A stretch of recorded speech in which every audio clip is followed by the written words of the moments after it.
What's up, ladies and gents? It's your friend Dom C of Project Prospect. And guess what? We're back. It's the Draft Dodgers.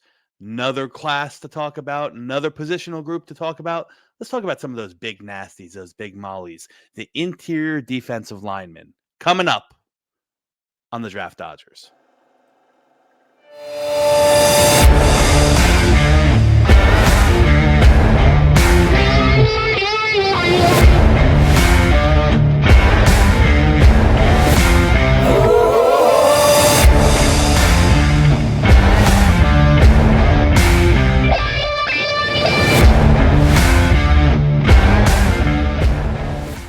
And we're back. And I can't wait to get into this group.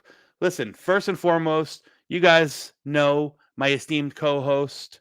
You've seen him here on many an episodes of the Draft Dodgers before.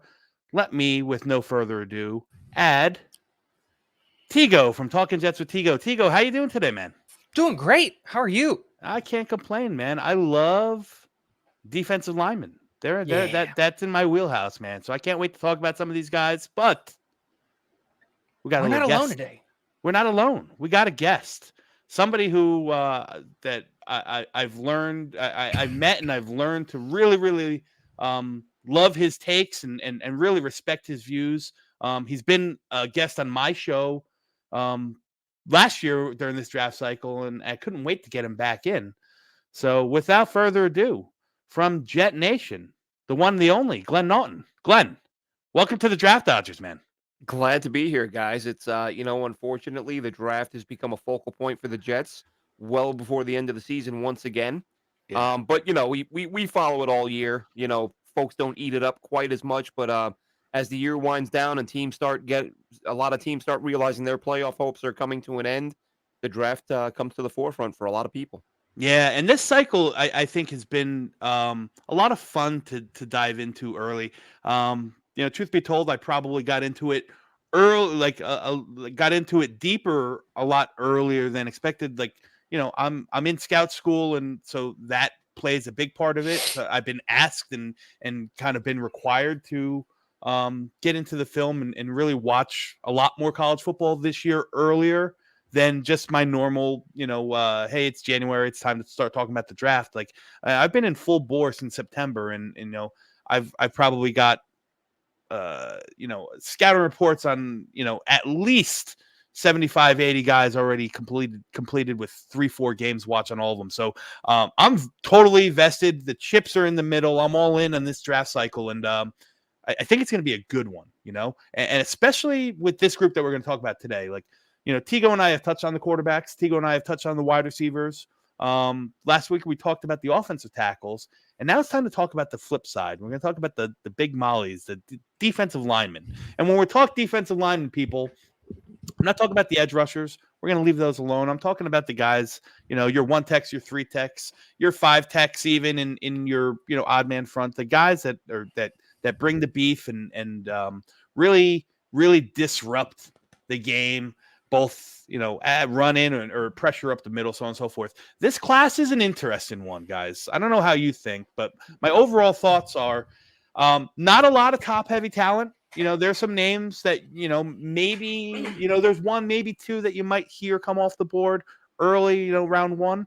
But there's some guys that there's some depth. I'll say that. There's going to be a lot of, I think, good NFL caliber starting players that come out of this draft in the interior. And it's funny because when you look at, how we have them ranked as of now on December 6th, they're all over the place. Like the three of us really don't align very well. And that to me, I find it interesting. So why don't I go ahead and see if I can bring this up? There we go.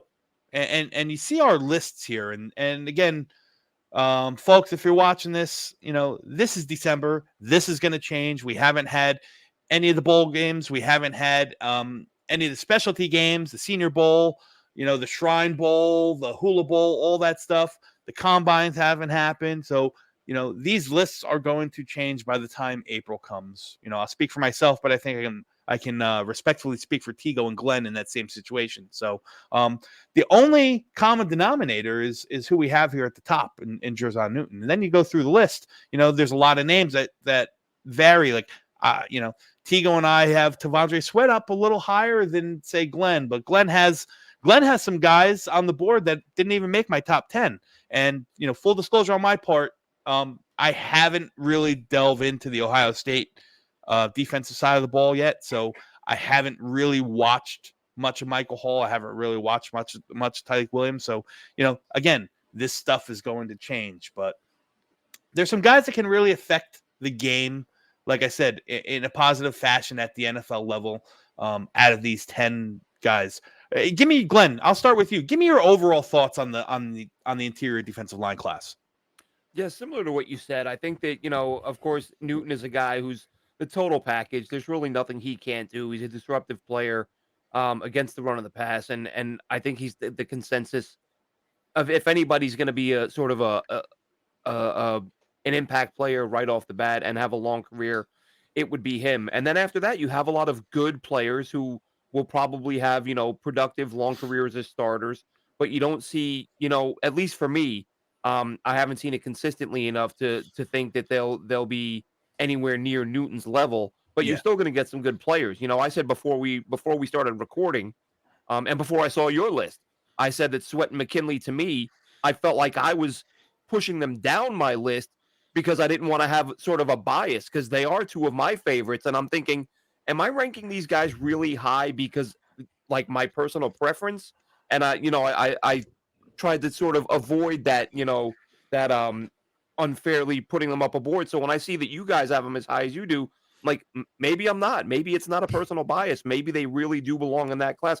Especially, Sweat, who I talked about again before we started, watching him again against Baylor, against Oklahoma. He had series where he took over. And, I watched those and thought there can't be more than a couple of guys better than him if he consistently plays at that level.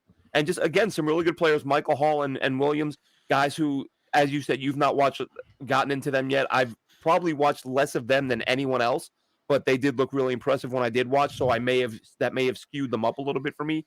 But as you said, these lists, I think, for all three of us will change as the months pass by. And McKinley probably, I tweeted out a couple times last year that I thought he was going to be my favorite guy coming into this year. Yeah. And I think he may end up climbing my board along with Sweat as the process moves along. Yeah, and McKinley in particular, like, I thought last year he was very special. I don't know if he's played up to that same level that he was playing last year. I mean, but the traits are there, the size is there, the speed is there. The way that he disrupts the run game, he just like, he's got the total package, and I can't speak highly enough of the kid. But before we get into the individual players and dive a little bit deeper on some of these guys, Tigo, give me your thoughts. Like, when you're watching these guys, what's the one thing that you end up that stands out for you? What do you look for, and what do you see as a whole, not as individual guys, but as a whole about this class that you like or dislike? I think there's a ton of versatility in this class in terms of depending on what type of interior defensive lineman you want, right? If you need a nose tackle, there's a few of those guys that are going to stand up over the center that you're going to be able to go out and get. Do you need a pass rusher that's going to, your 3-tech, your 5-tech? Well, there's a couple of those guys that can do that as well. And then there's even some guys that didn't make my list because I couldn't figure out, do I put them in the interior defensive line? Do I put them on the edge? Like, where do they live? And you have these situations. I think, like, a great example is like Brandon Dorless out of Oregon. Like, is he an edge? Is he an interior? Because he's played the 5-tech, he's played the 3-tech, he's played over the tackle, he's played out wide. Like, there's so much versatility on this interior, the defensive line, like this interior defensive line class.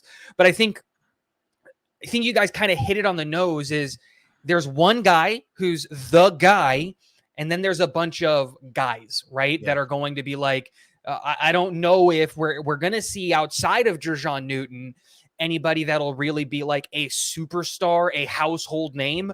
But I think that there's going to be a ton of guys that are going to be fan favorites, like Quentin, like Quentin Williams is a household name. He is one of the best, if not the best, interior defensive linemen in the NFL. But I think people who aren't crazy like us, like, I think people know who Quentin Jefferson is if you're like a Jets fan, and that's because he's like, you know what? He's just a high level player. He's not great. He's not top. He's just good. And you can like those guys. And I think that's what this class is full of is, you know what? There's one probably top 10, top 15 guy in Jer'ZhanNewton.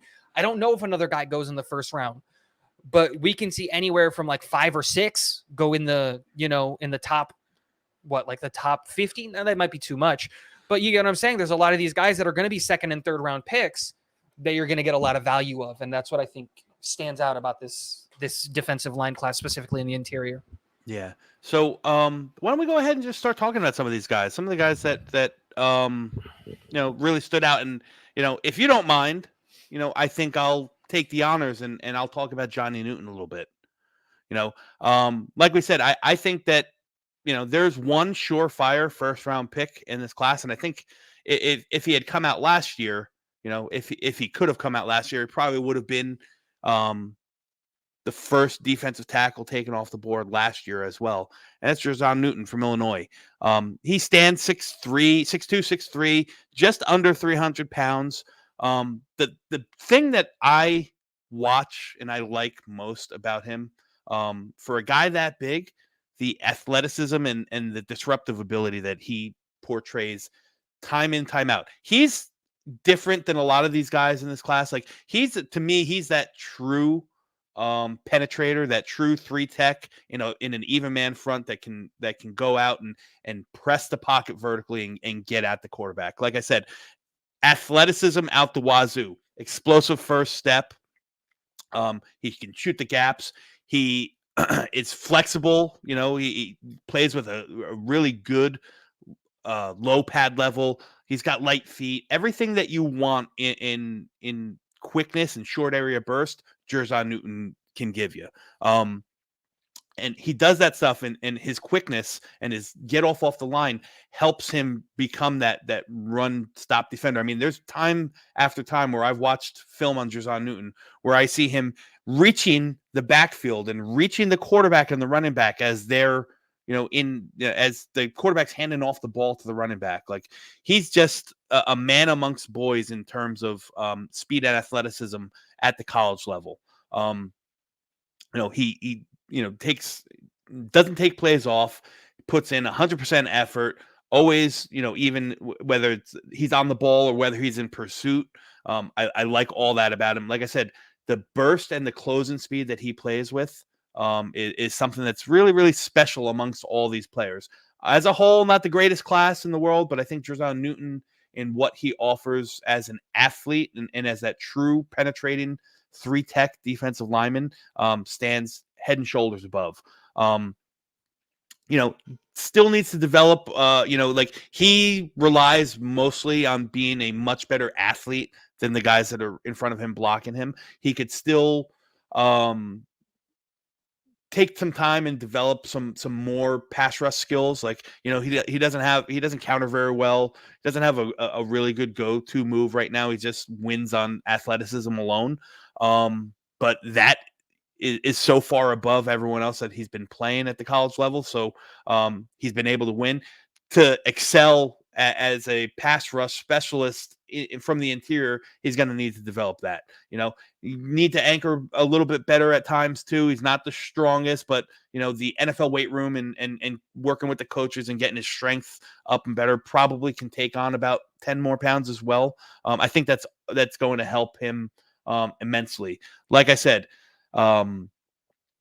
execution of technique is on par with the other elite athletes in this class. Uses his hands well, always a step ahead.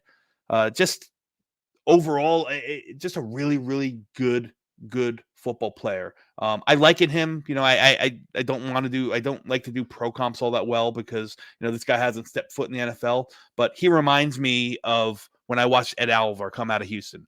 He reminds me of the same type of player Ed Oliver was at Houston. Like, just faster than everyone in the backfield, causing havoc at all times. Not the biggest, not the strongest, but can get there. It's not gonna say he can't play. The run fits very well. He does very good. He holds his own. but he's, that's not his game. His game is to penetrate and get into that backfield and really disrupt the quarterback in, against the pass. I think that's where he's going to excel. I see a team, like I said, I liken him a lot to Ed Oliver. I could see a team who, similar to the Jets, similar to Buffalo, similar to San Francisco, where they depend on their front four to really put pressure and they play off or they play zone in the back. I think he could be, a good fit for a team like that. Just say like, yeah, man, can you imagine Jer'ZhanNewton lining up and learning from Aaron Donald in LA? And that I think is going to be the area that he's going to fall. Like probably that anywhere from 12 to 20 is somewhere we're going to see Jer'ZhanNewton come off the board when it's all said and done. So that's Jer'ZhanNewton. You guys have anything else to add on him? No, like you said, the thing that jumped out to me, aside from everything you've said, the number of times you see him, once he gets a hold of a lineman, and sometimes he'll just drive the lineman into the backfield and say, I'm going to use this as a battering ram. Yeah. And, I've seen him break up several plays where, you mentioned getting to the mesh point, getting there at the handoff. There's also times where he's driving the back further into the backfield with the offensive lineman. He has that much, strength in his hands and power in his bull rush, his drive. So he can beat you in a lot of different ways. And you talked about the athleticism when you see him, chase quarterbacks down when they're rolling out of the pocket, and you're just looking and immediately thinking, well, there's no way this guy's gonna get a pressure. He's just, he's 70 pounds bigger than the quarterback, and he gets there and he forces a quick throw or an errant throw, just a game changer. Yeah, absolutely. Super high football IQ is the biggest thing I walked away with from him. He's always got his eyes in the backfield, and it's an understanding of, like I'm getting combo blocked here. What can I do here? And those things. I don't think he has like the best plan. And I think you're right, for a guy who's going to probably play in the interior of the defensive line, a little bit lean, can probably pack on an extra 10 to 15 pounds to be more effective. But I think if he stays at his current weight, you're looking at a guy that can play all over the defensive line, can play a 3-tech, can play a 5-tech, can play a 7, and just really just put him anywhere. And now you've got a weapon, not a edge rusher, not a interior defensive lineman, not a 3-tech, you don't have to. And this is why I love Jer'ZhanNewton. And I even have him going. I don't have him going, but I see some potential of him as a top 10 pick. Is that ability to be, what? You can play him anywhere in the defensive line. The only place you probably don't want to play him, and I'm not saying you don't want to play him because he's not going to succeed. He could probably maybe succeed, is over the center, right? You don't want to play him as a true nose. He just doesn't have the mass to do it. But it doesn't really matter. With that initial burst and that initial his lower half is creating so much power. And imagine when he can match that when he gets into an NFL weight room and match because I think he actually lacks some strength in his hand strikes. I think he can be more lethal.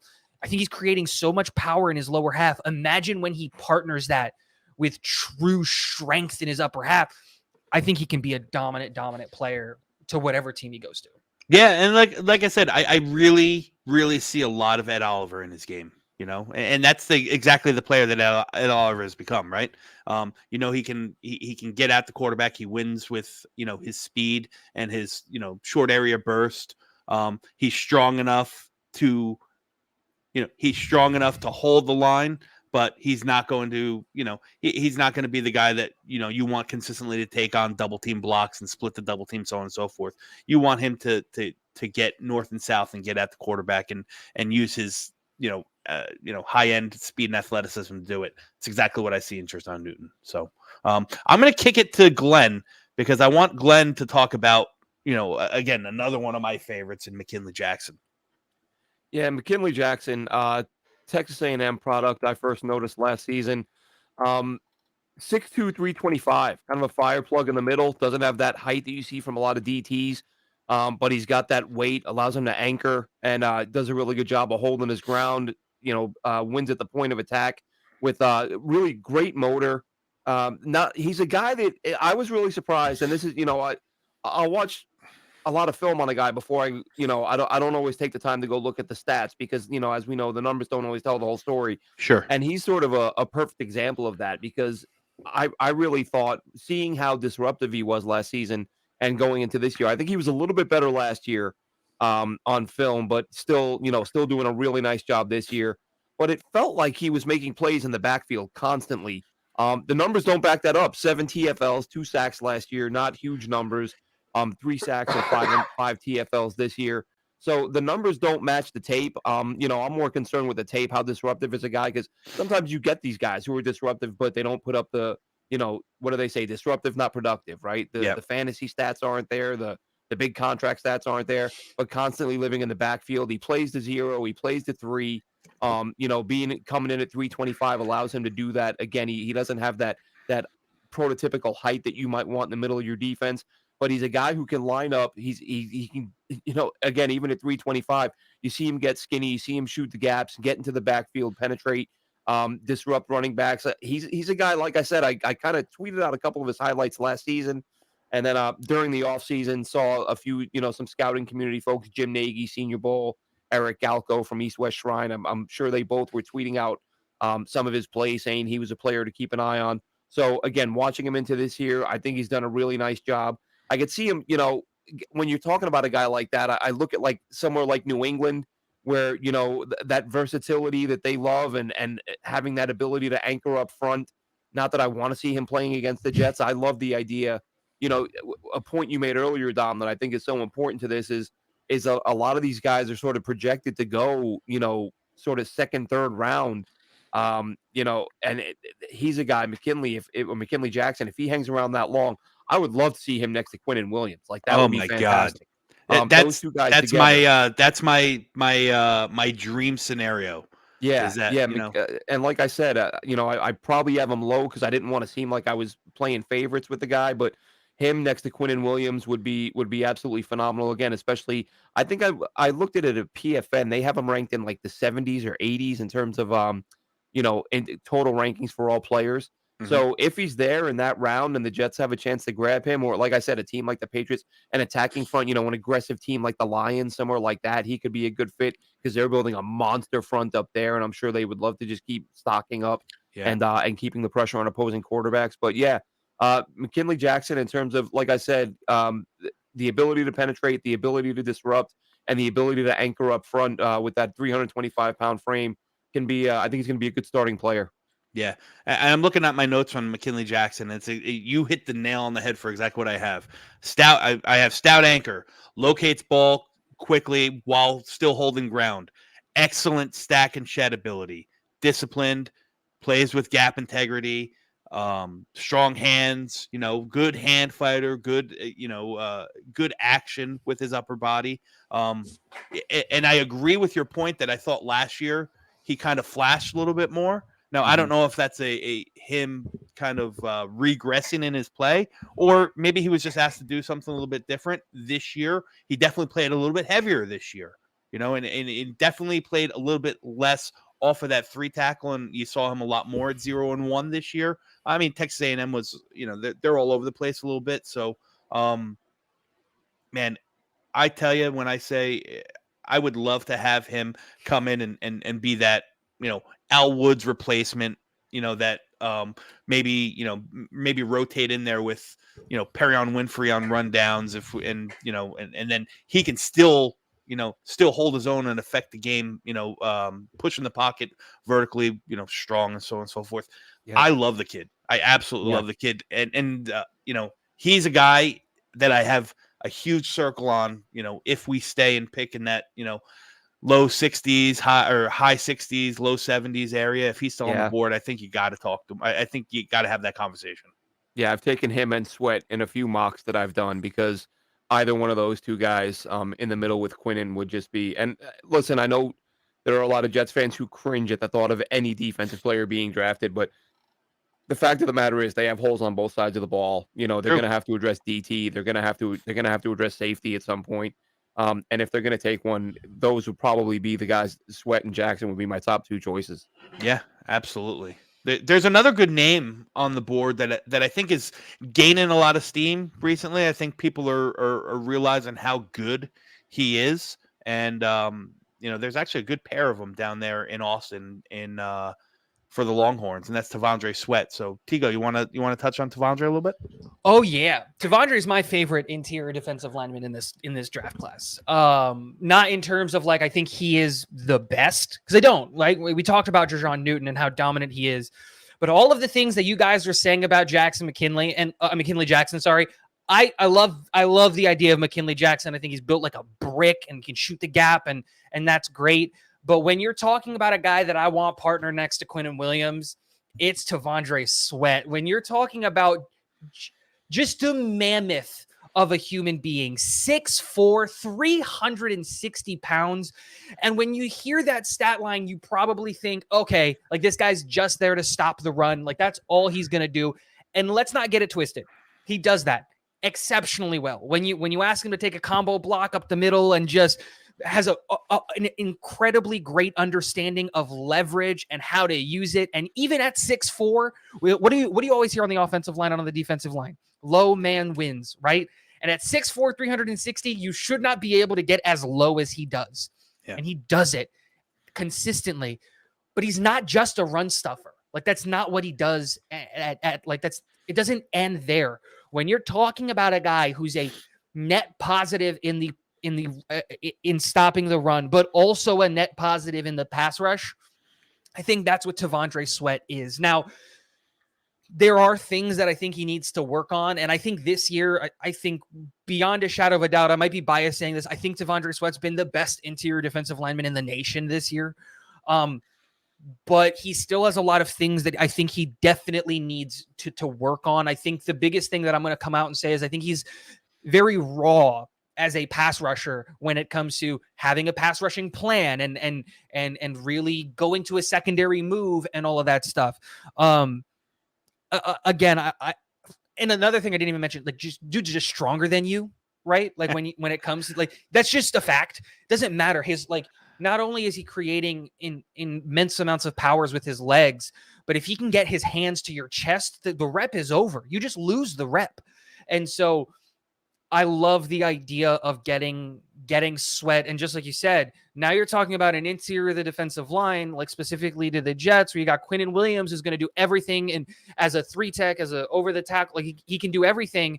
And now you've got this rotation behind him, Perrion Winfrey, who is a guy that, Dom, I know you and I really fell in love with in his draft class. And I really, really liked him and what he did at the Senior Bowl and all that stuff. And I think Sweat is going to be another one of those guys that it's going to be hard for me not to take him in my mock drafts because we need interior defensive linemen. Him and a guy I'll talk about later in Byron Murphy, like they are a big reason why Texas has been able to have such one of the best defenses in the nation, you know, and it's because you've got these two big hunking brutes creating havoc up the middle of the defensive line, and you just can't stop them, you know, and I love that. And I almost put him on my tight end board because he also has a receiving touchdown this year, which is great. Yeah.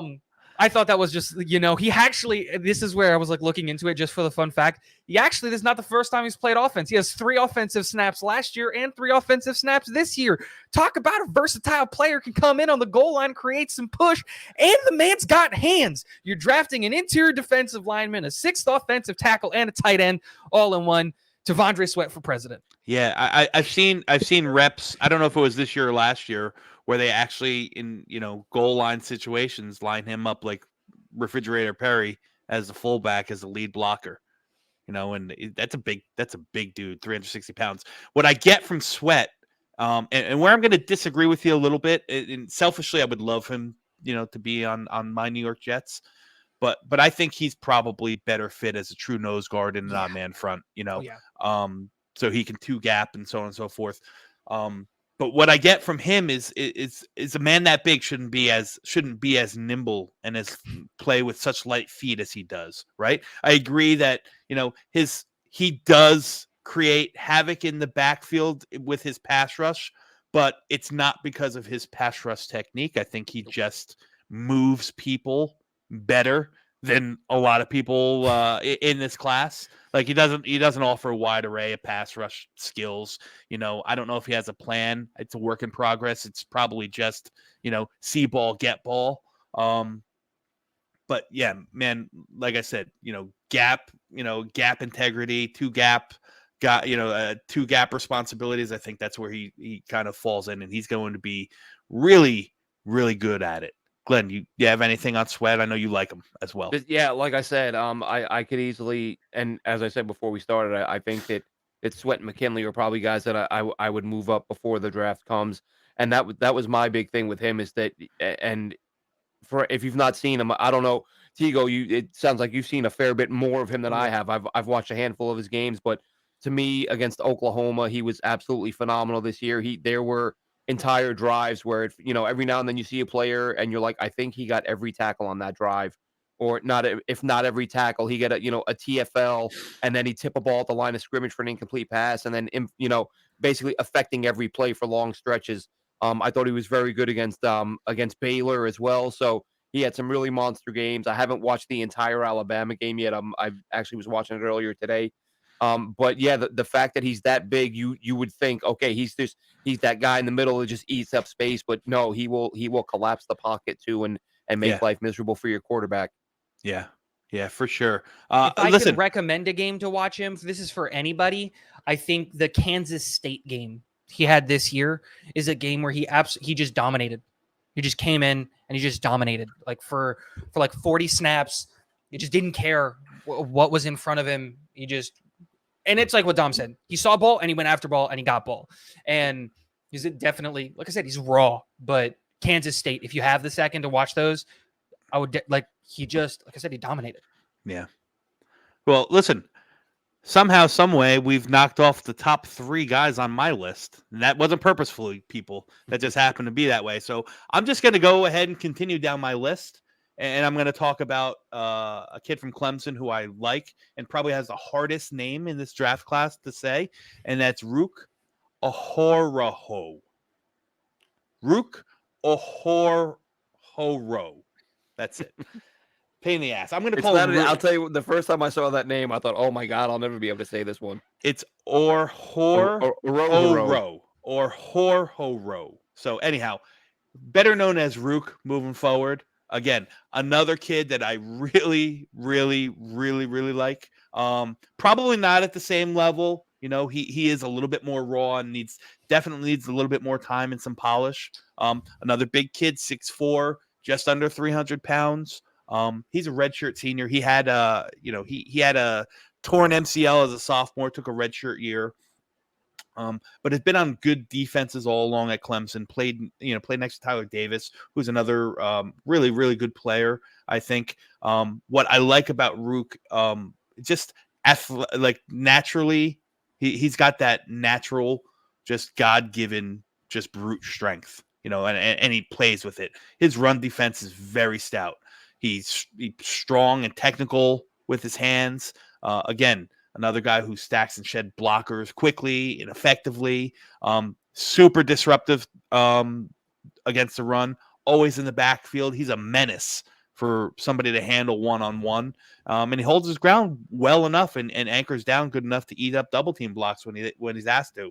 And something about Rook that is also really not really talked about as much for defensive linemen because you don't see it or it's not that thing. He's a really, really good, solid, and sure physical tackler. Like once he gets to you, he wraps you up. You're going down. He might not be the biggest thumper, but you're not getting out of those meat hooks of his. So I think right now he's much more run oriented than he is in the past. His pass rush is good, but definitely needs some refinement. He relies way too much on power or bull rush. Doesn't transition to a counter move quickly enough. You can watch that, especially this past year against Duke. I noticed that a lot. I got notes on that it seems like he needs to reset and regather and his momentum to get going, if he's neutralized right from the get-go. So I don't know if he's a 3-down lineman right off the get-go. But super athletic. I talked about like that natural strength. He also moves very well for a bigger guy. Good short area burst, very quick feet, excellent get off for a big guy. Plays with good pad level, understands leverage. Good at, like I said, good athleticism. He's a guy that can really benefit or get to really benefit a team that likes to play those games with the twist and stunts up front. That's where he's done a little bit of everything at Clemson. He's played 0, he's played 1, he's played 3. He's also been on the edge at some points. But I think his home eventually, with him having, average length arms at 33-inch, good wide frame, good sturdy. He's another guy that can, that has that natural power, but can take, probably use another, 5, 10, maybe 15 pounds. If you're going to play him inside as a true nose tackle or one tech, I think he's probably, as of now, coming in the league, he's probably better suited in an odd man front, playing out in 4-eye or 5, where he can really, lock down the run game, seal the edge, and then come off the field when, or not be pressed right away to really get at the passer. We'll have people outside on his, flank on him that can get at the passer. So Rook or Horo. Incorrect. So the H's are silent. It's Orororo. Oro. So definitely got to look out for. Raw prospect, hasn't been playing football all that much. Didn't start until his junior year in high school, when he came over from Nigeria, who has a basketball background. And you can see the way his feet move and the balance that he plays with, especially at 300 pounds. You can see that that athleticism is kind of bred in him. So you tie in that athleticism for a big guy like that with that natural power, and then you get him coached up really well, and he develops some sort of pass rush skill set. I mean, sky's the limit for the kid. Or Horo. H's are silent. Horo. Horo. There it is. Yeah. And that's from him. I looked it up because I was having the same thing, and he did a press conferences of what the worst pronunciations of his name is. And he listed off a couple, and he's like, the easy one is just remember you row your boat, and then add an O to the front of it. It's row. Row. There you go. Fair enough. I said earlier, sounds like something Scooby-Doo would say. Yeah. and I neglected to say, I think, he's probably a day 2 guy. I have him probably in the top 100, probably more so, round 3 in that, listen, it's somebody might like the traits that he's got and that natural power and reach. Not, I don't even know if it's reach, but maybe, go and snag him up at some point in round 2. But I have him in that top 100. I think he's probably going to be a later day 3 kind of draft pick. I liken him to an odd man front to play inside or outside, similar to skill set to what Leonard Williams does. And That's Rook. So Glenn, who do you want to talk about? I'll let you pick, man.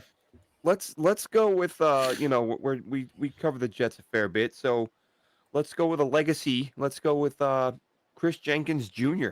Nice. We all remember, of course, his dad, who was an absolute monster.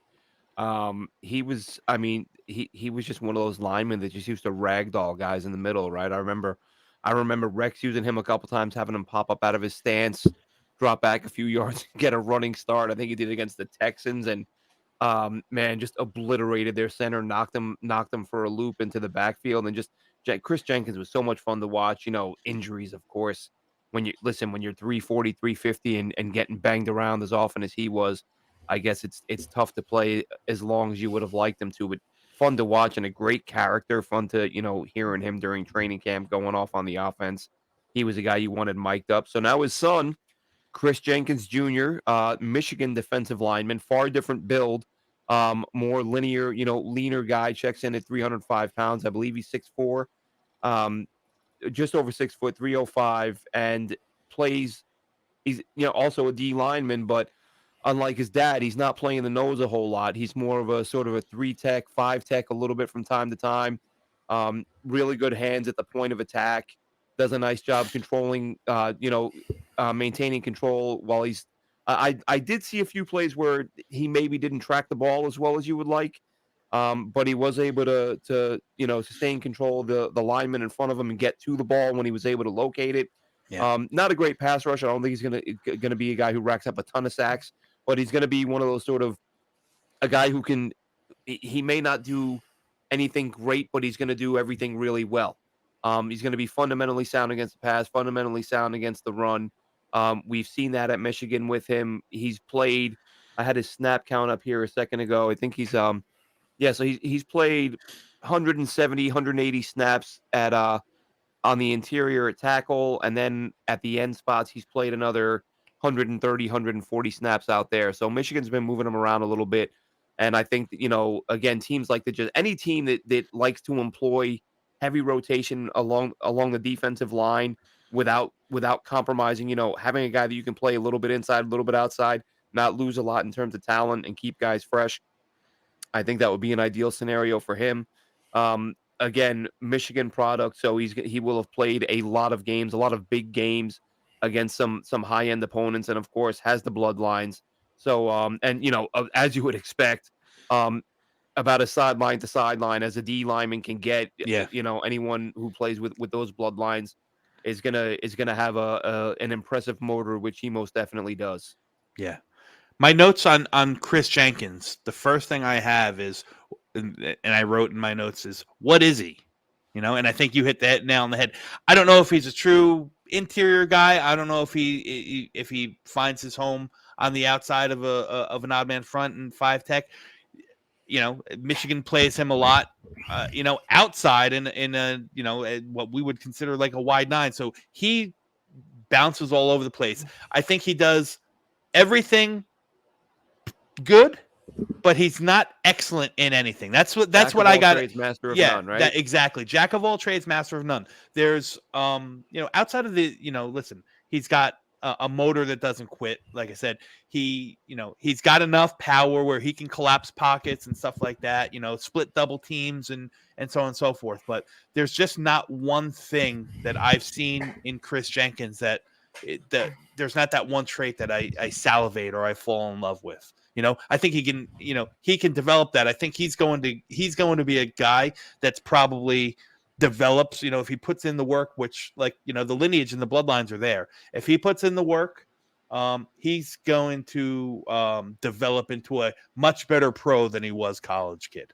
Especially if he gets into like an NFL locker room. Obviously, when he gets into an NFL locker room, if he can fix some of his conditioning issues, that's one of the things that I noticed was in pursuit. He's not that great. Like if he's coming off of the back of a play, you'd want to see some of your guys, especially at his size. He's not so big that you can like kind of be like, well, he's chasing down a running back. It's like you should be able to close that distance. But if he can fix some of the conditioning issues, I think you guys said it perfectly. High effort, like every play, it's balls to the wall. Like the king of strain is what I kind of noticed from him. Every play, he's eyes in the backfield, trying to affect the play in however he can. Whether it's putting his hands up to deflect a pass. I think he has an interception this year. Somebody should double check that. But like getting his hands up to try to deflect passes and keeping his eye in the backfield. And I think you said it perfectly. He's a jack of all trades, master of none. And he can get into an NFL locker room and be like, you know what? I'm going to be a plus positive pass rusher. Like that's what I'm going to do. And that's the craft that I'm going to work on. Or you know what? I'm going to be like my dad and I'm just going to sit in the middle of these deep offensive lines and no one's running past me. Whatever it is, I think if he can really focus and hone some of that, effort that we see on tape, I think he can be something real nice. Yeah. Glenn, do you think he's hears his name called in day one? No, I don't think he's that high up at all. Probably late day 2, early day 3 for him. Yeah, listen, if you could score him late day 2, early day 3, I think it's a steal. I think because he, like I said, he's the floor is high, but he also carries, like I said, if he's can develop a little bit stronger of a pass rush plan or even gain a little bit more weight or put a little bit more size and work on that core strength and an anchor to the already natural power that he has. I think somebody's going to be smitten if they can snag him in round 3 or round 4. Yeah, high floor is a good point. He's a guy that you look at and you think probably worst case is like he'll be a solid player for many years. Yeah, with the ceiling to be much better than that. Yeah, absolutely. Well, Tigo, we got time for one more, man. Pick a name. I'm staying in Texas. Staying in Texas, I'm talking about my other favorite. I love the Texas boys this year. I kind of fell in love with Texas's story early. I was doing some scouting on Quinn Ewers, and I like to watch the whole game before I go in and just, I'm a stay-at-home dad. I got 2 kids. I can just kind of put the game on in the background, and I would catch the defensive tackles going. And Byron Murphy, the second out of Texas, is another guy that I look at, and I think if T'Vondre Sweat has been the best interior defensive lineman in this year's, like, all of NCAA, I think Byron Murphy is probably the second best. When you're talking about a guy, he is a through and through, he's a 3 tech. That's the way that I look at him. If you're going to put him anywhere, it's where you want him to be successful. A 3 tech is where you're going to want to put him. I think that he's got, a great eyes, like, in terms of he's always got his head in the backfield. And you can see that this year he's got 40 tackles just by himself, where it's just like, well, I think of those 40, I believe, I don't know, but a bunch of them are like solo tackles where he's got his eyes in the backfield and he can shed the blocker. He can get into the second level and stop plays before they have an opportunity to have them. Much more of a pass rusher than a run stopper, but I don't think he's like a chump in the run game. I don't think he's a liability in the run game. He's not gonna win a rep for you, but he's not gonna be the reason that a run breaks off for a 50, right? But I think he is a really, really good pass rusher. This year, he has 6 sacks, which I think is just absolutely incredible. But he's just constantly in the backfield. 6 sacks, 30 hurries. The guy is a plus pass rusher when it comes to, giving him an opportunity to just affect the pass game. And in a passing league, if you can get your hands on a guy like Byron Murphy and put him in your, get after the passer packages, and I think he has the potential to be a 3-down interior defensive lineman at the 3 tech. If you get him into an NFL, room and give him the opportunity to, develop some of the pass rush and the block shedding and the tackle shedding and all of that stuff that you need to be a highly effective run stuffer, I think he comes in with a really high ceiling as a pass rusher from the interior of the defensive line. Again, he is another part of why Texas has been able to create such a dominant defense, and it's coming from these 2 bruisers on the interior of the defensive line. And I would love to see him in a place where he doesn't have just a true run-stopping monster that is T'Vondre Sweat next to him. I wonder how much of his lack of production or his lack of success in the run game is because he's partnered with someone who's just so good in the run game in T'Vondre Sweat. But again, when I think of high floor, low ceiling type of guy, I don't think that Byron Murphy is ever going to be a household name, but I think that he has this opportunity to be a, above average interior defensive lineman for a long time. And if you can get the value, I have him in that same kind of bottom of the second, probably more of a 3rd round pick kind of guy. If you can find that type of interior defensive lineman for you, I think that's a great fit. And so, I love Byron Murphy. I love these Texas boys. I love what Texas is doing. And I'm going to say it now on this show so that no one can, I think they're going to win the whole thing this year. Yeah. So it's funny because this is the 2nd year in a row that Texas has put out 2 interior linemen that are draft worthy. Last year they had Keandre Colburn and, oh my God, who was the 3 tech there? The kid he plays with Philly now. I forget his name, but give me 2 seconds and I'll tell you. Yeah, listen, I think outside of Jer'ZhanNewton, I think Murphy is the best interior pass rusher in this class. And I think that's where he's going to do his damage. You don't expect it when you see him. Like, he's built like a bowling ball. I don't think the guy's more than 6 feet tall, 300 some odd pounds, but Moro Ojomo, exactly. Yeah. And Keandre Coburn, yeah. But like, he does what we talked about, in Ruka Rororo and Chris Jenkins, and even a little bit of T'Vondre Sweat, what they lack is that secondary and that counter attack during the pass rush. I mean, he knows how to use his hands to free himself and keep linemen off of him. I think that's why he's so so effective getting at the quarterback. I've even seen some draft pundits, some guys that I, listen to and watch and respect. They've comped him to Quentin Williams. That's high praise. Yeah. That is very high praise. Yeah. So listen, I mean, listen, we're pushing an hour now. I think we talked about, 6 really, really good players, guys that we know that we're going to see come off the board in April. I think that, that is the surface that we need to touch in December. We can go on with more scouting and more film study and really revisit this as we get closer to April, and see where these guys stack up and see how our boards stack up against one another. So I'm holding you both to it. What do you say? Yeah. Come March or something like that, we'll go and we'll revisit some of these guys and get into it. So, yeah, listen, on that note, that's our episode. Interior linemen, like we talked about, greatest class in the world. No. Can you get some good players? Absolutely. I think that especially the 6 guys that we talked about a little bit more in depth, are guys that you're going to hear clamored around your mock drafts or your PFF or PFN podcasts that you listen to. You're going to hear these names bantered on over and over. And I challenge you guys who are watching this, don't take our word. Don't just take our word for it.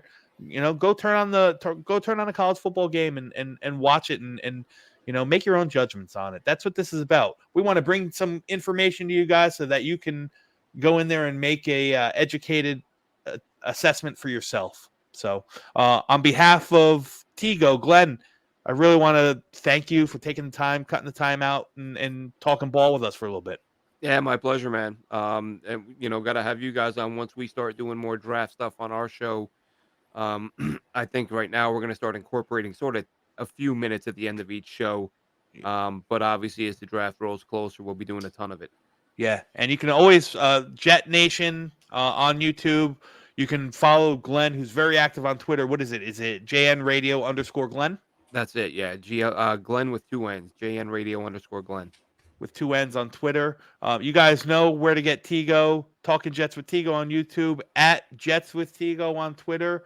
You can find me at DC_NY Jets. And guys, if you haven't subscribed to the channel, Project Prospect with Dom C, do it. I'd appreciate it. If you like the video, go ahead and let us know. Hit the like, hit the bell, get notifications, do all that stuff so it helps the YouTube algorithm and this content gets pushed up to the masses a little bit more often. All right. So until next time, until next week, on behalf of Glenn and Tigo, we are the Draft Dog. Thanks for watching.